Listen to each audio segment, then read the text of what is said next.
This ABC 15 Flash Briefing is sponsored by Sanderson Ford. Straight up.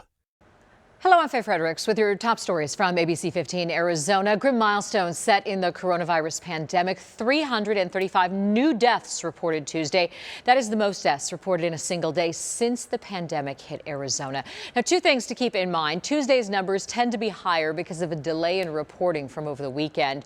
Also, a significant number of the deaths are the result of certificate matching. But according to our data expert Garrett Archer, the average number of deaths reported every day is now the highest it's ever been. On average, there have been 160 new deaths reported every day for the past week.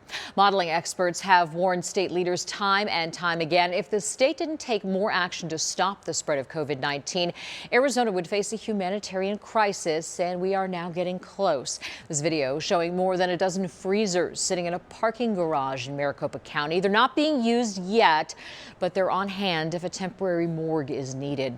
The county examiner's office just recently adding more capacity in December. Tuesday, we spoke to Wendy Smith-Reeve, an ABC15 analyst and Arizona's former director of emergency management. We asked, have we reached the crisis level yet?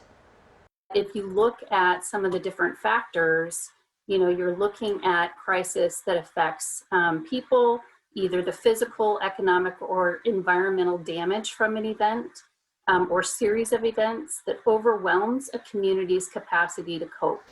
Despite it being difficult to define, we're told emergency managers across the state prepare for the worst case scenario.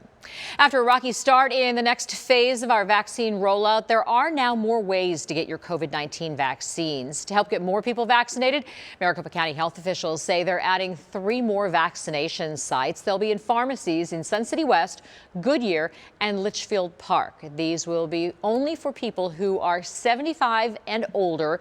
You will have to make an appointment through the pharmacy. So far, 165,000 vaccines have been given out in Arizona, 95,000 of those coming from Maricopa County. As the state continues with vaccination efforts, 2 Arizona universities are prepping to help. Both the University of Arizona and Grand Canyon University will become public points of dispensing, or pods as they're known, in the counties in the next week. Helping to vaccinate Arizonans as the state opens up the shots to more residents. U of A's pod in Pima County will open on the 22nd, focusing on priority populations in the Phase 1B vaccine plan. GCU's pod is expected to open sometime next week at 27th Avenue and Camelback. The Arizona Interscholastic Association reversing course. About a dozen people protesting outside a special board meeting Tuesday, upset after the AIA voted last week to cancel the high school winter sports season. Well, now the executive board reversing its own decision, restoring the season for boys and girls basketball, soccer, and wrestling. At this time, the recommendation is no fans. Second recommendations, we have talked, it was part of the motion, but all students, coaches, and officials will be required to wear masks for the entirety of a game or contest. The board voted updating the fan provision, allowing schools to admit fans, 2 parents or guardians per player on the home team. Schools can allow a spirit line at home as well. The season will now start January 18th. An emotional scene on the tarmac at Sky Harbor. Family members of Carl Johnson, a Phoenix sailor killed during the Pearl Harbor attacks, finally able to welcome his remains back home. This moment coming nearly 80 years after his death. His remains were just recently identified. A burial is planned for Friday morning in Phoenix with full military honors.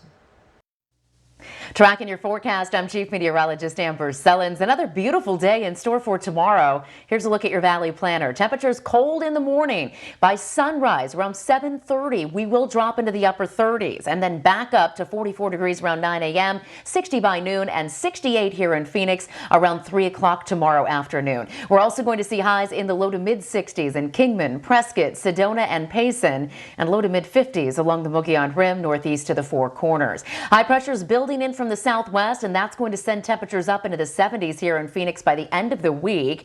Then we'll see a quick storm system jet out of the Pacific Northwest. Pretty weak, but it moves through the Four Corners on Saturday, putting an end to our warm-up and leveling off those temperatures a little bit. So 75 on Thursday, 76 on Friday. That's as high as we'll go. More mid-70s through the weekend, and then temperatures continue to drop early next week. For the latest headlines, weather, and traffic, head to abc15.com or download the free ABC 15 mobile app. This ABC 15 Flash Briefing is sponsored by Sanderson Ford. Straight up.